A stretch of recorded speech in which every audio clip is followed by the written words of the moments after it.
Hello everyone, I'm Rashmi Mangla. I'm working as an assistant professor for the BBA department of St. Andrews Institute of Technology and Management. The subject that I'll be teaching today is Human Resource Management. This is our 10th lecture and we were already doing Unit 3. The topics of Unit 3 that we'll be covering today are training evaluation and its methods, cross-cultural training, types of cross-cultural training, executive development program, objectives of executive development and process of EDP.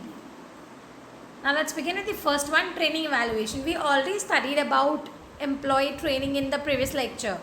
Now today we'll be discussing about training evaluation. Now training evaluation basically deals with the training that we are providing to the employees. We need to check, we need to analyze that whether that training is efficient, is effective enough, and whether it is working towards achieving the organizational goals or not. So we need to just keep a check.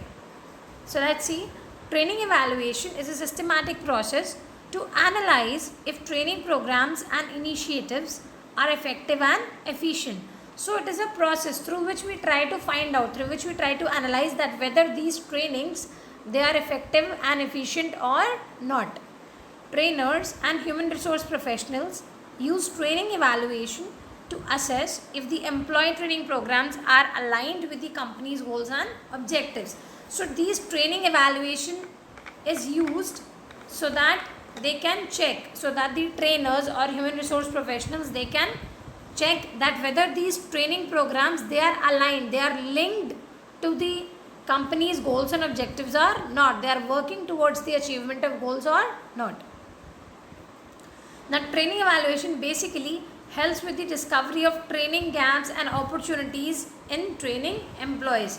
So it helps in discovering the training gaps, whatever gaps are there, whatever restrictions, whatever gaps are there that need to be fulfilled, wherever the employee is lacking behind, maybe in some skill, maybe in some technique that he need to learn. So everything, all those things are covered in the training programs.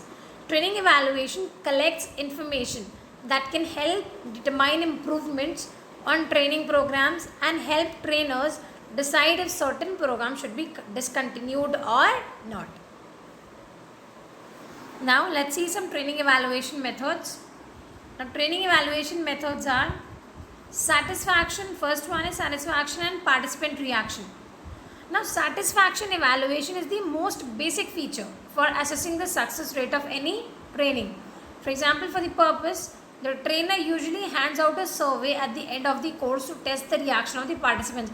You would have also seen that at times, like maybe in schools or in colleges, at times there are some people who come up for any, for some kind of workshops or maybe for some kind of just to have the counseling sessions. So at the end of their session, they pass out a sheet to everybody wherein some points are written for which you have to just mark. That's a kind of survey that they do. That was the training efficient enough? Was it knowledgeable to you people? Were you able to gain something out of the training that has been provided? So this is a kind of survey which is usually conducted by the trainer at the end. Why? To test the reaction of the participants.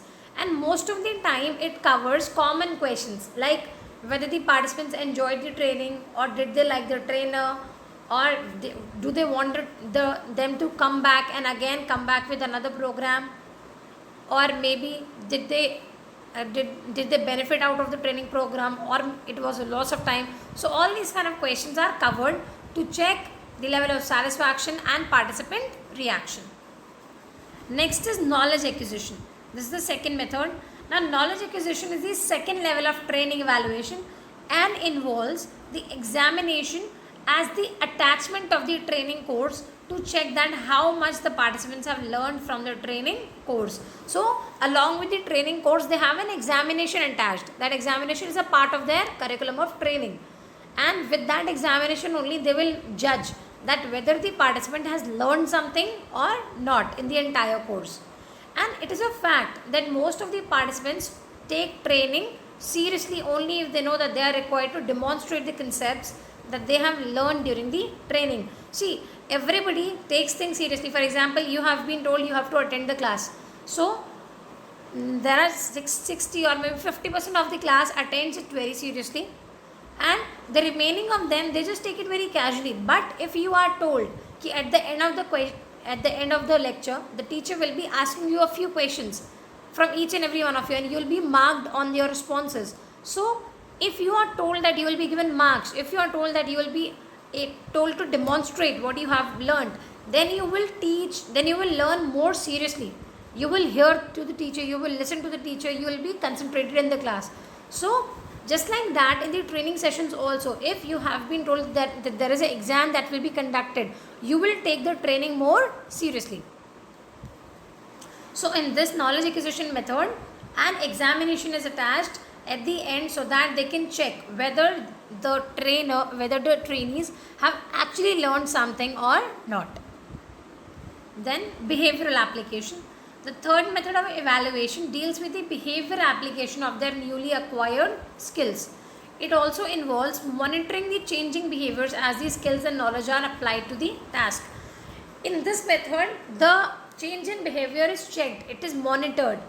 As in when they apply their skill and knowledge, which maybe they have gained recently from the training sessions, when they apply those skill and knowledge to certain task that has been given, so their level of behavior, their way of behaving is monitored.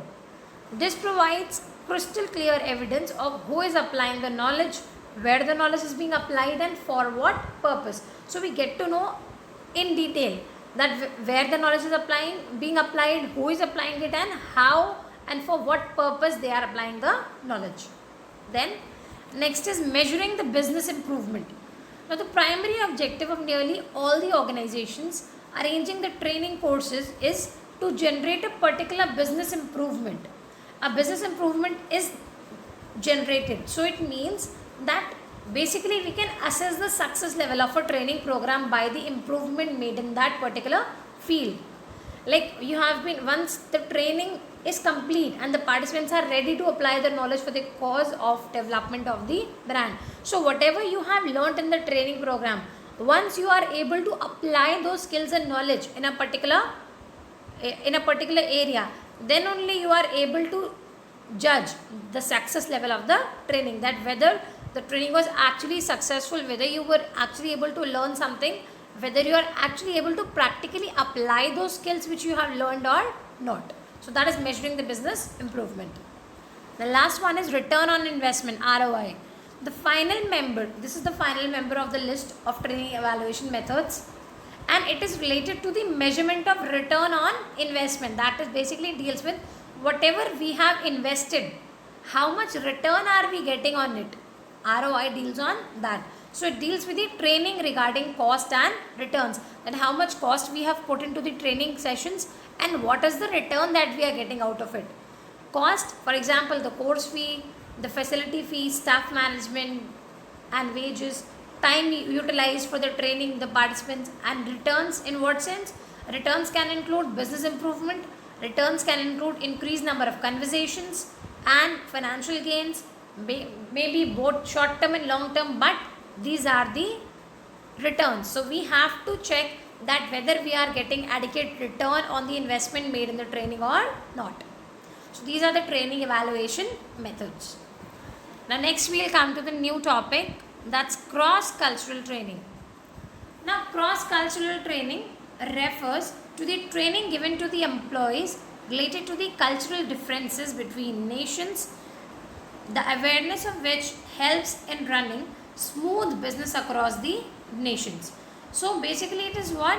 Cross-cultural training is a training that is given to the employees and which is related to all the cultural differences which is between maybe the nations, and the awareness, generating the awareness for which is very important in order to conduct the business between different nations, between one or two nations smoothly. Now cross-cultural training is essential for doing business in present scenario, because in the present scenario we involve multiple nations and cultures.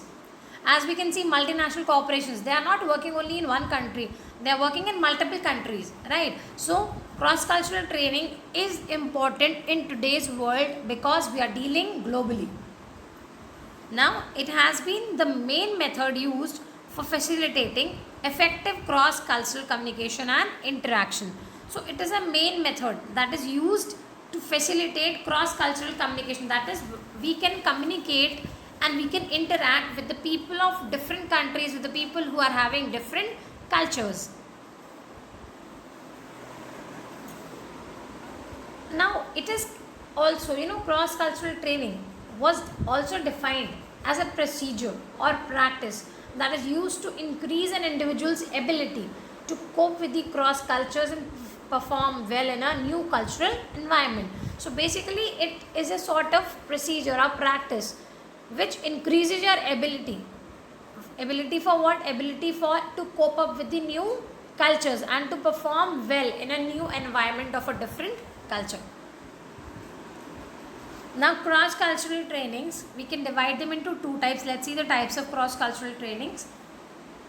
Cross-cultural trainings can be broadly divided into two types. First one is general awareness training. Now general awareness training covers handling foreign clients, increasing the awareness about foreign employees of the same company, facilitating negotiations across the countries, managing and supervising staff belonging to different cultures. So it basically deals with handling the clients of different countries, which are of foreign countries, which have different cultures.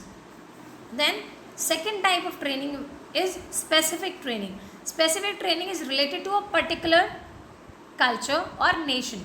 This is used for the people who frequently visit and interact with that nation. So specific training is for a specific nation. Maybe your company is dealing in only in India and in England. So you are only made aware about the culture of England and India, because and not with the culture of any other countries, because your company is dealing only in those two countries. Whereas general awareness training is for handling the foreign clients of any of the countries, but specific training is for the clients of a specific particular nation. Now not only this, this cross cultural training, its importance is increasing day by day, and it helps us in many ways. For example, it helps us in working in different cultural countries.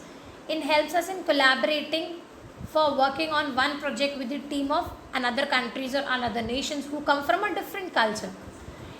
Customers located in different countries of different cultures, they are able to connect with us.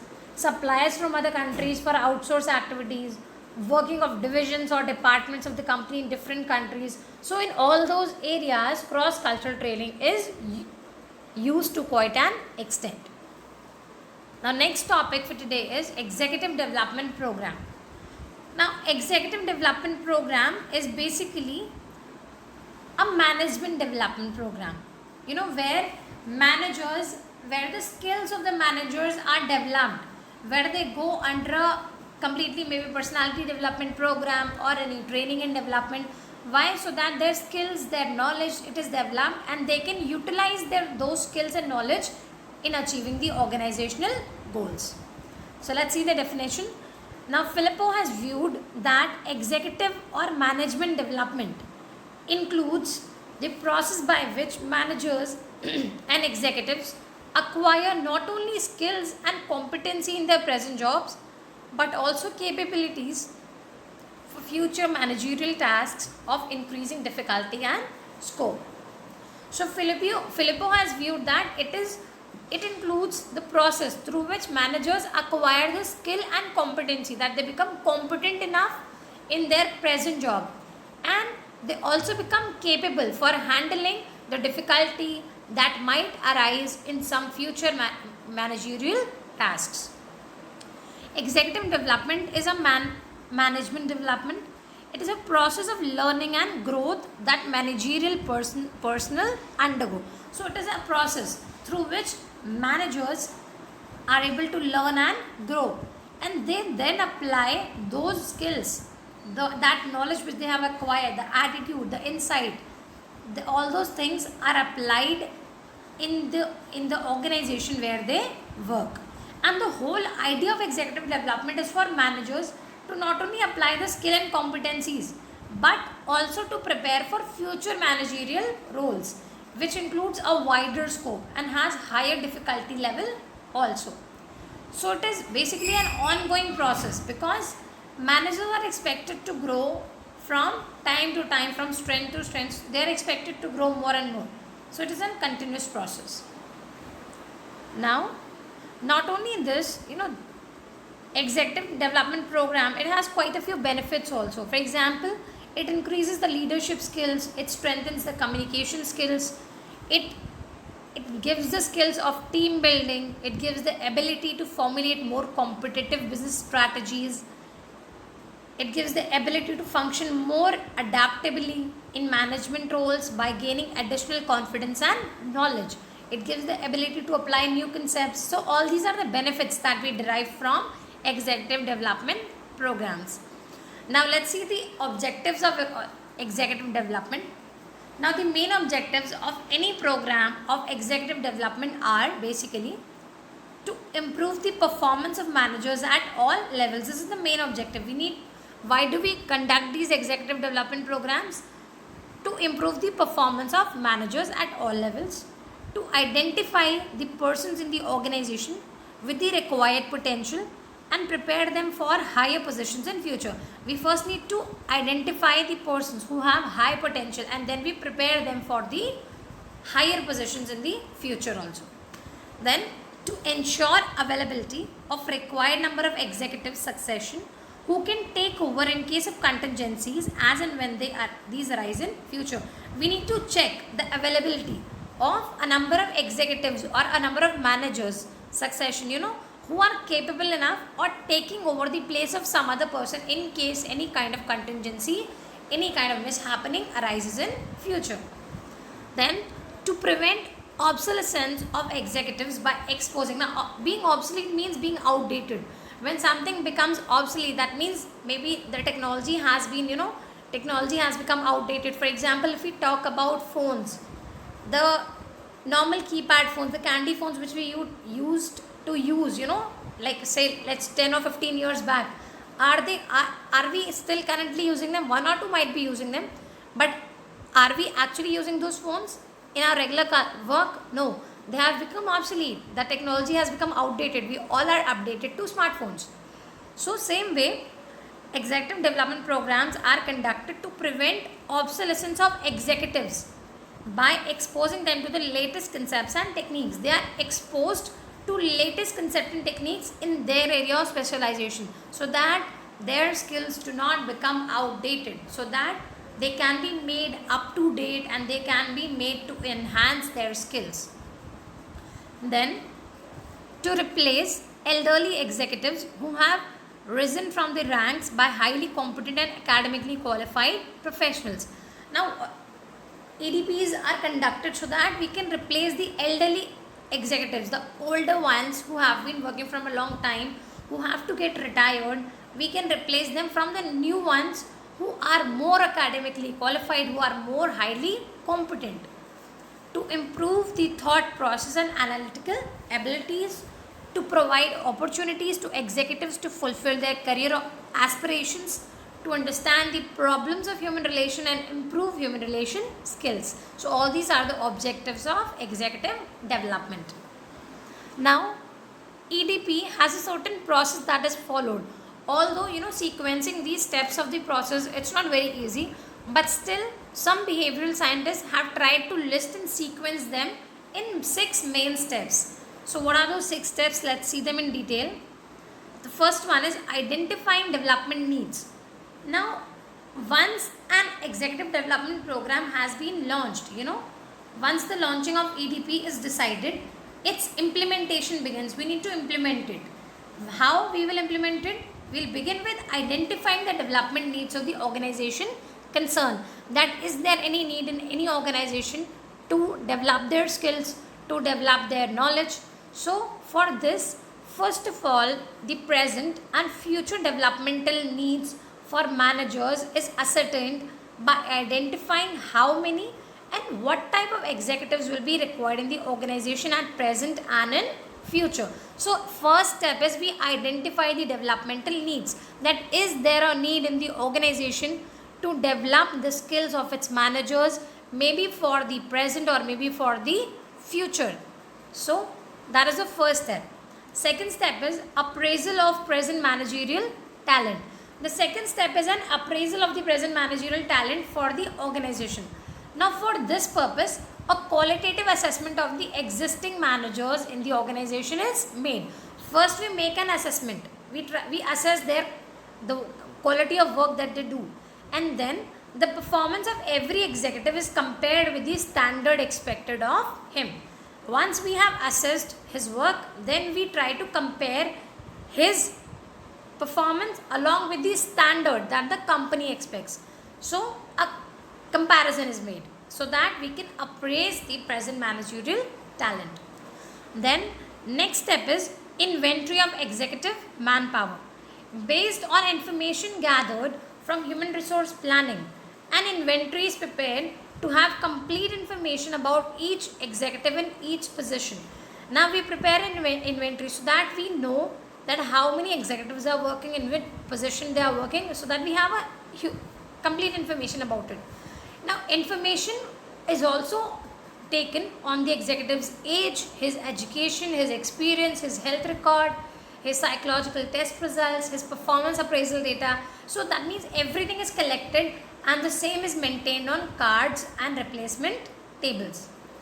And an analysis of such inventory shows the strength and also discloses the deficiency and weakness of the executives in certain functions related to future needs of the concern. So by making this inventory, we get to know about the strength and weaknesses of the executives who are working in the organization. Then next step is developing development programs. Now, once we have got to know the strength and weakness of each executive, as we saw in the third step, once we know the strength and weakness of each executive, the development programs are tailored. Why are they tailored? We try to just change our development program. We try to make new development programs so that we can fill in the deficiencies of executives, so that whatever weakness is there, they can be overcome. And such tailor-made programs of development, such changed programs of development, they focus on individual needs. They focus on individual needs of whom? Individual needs of the managers.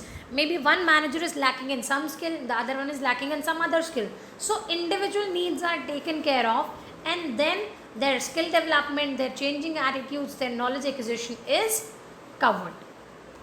Then next step is conducting development programs. Once we have developed the programs, then we conduct these programs. At this stage, the manager actually participates in development programs.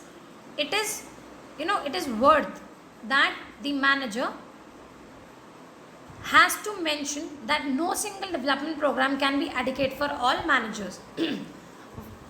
Maybe one manager is lacking in some skill. Maybe this manager is not very tech savvy.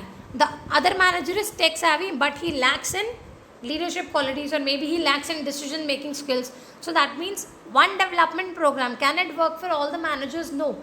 Everybody has a different requirement. Everybody has different strength and weakness. So one development program cannot be fit enough for all. And this is the reason why the development programs are tailor-made. Why they are made according to the individual requirements of each and every executive or manager.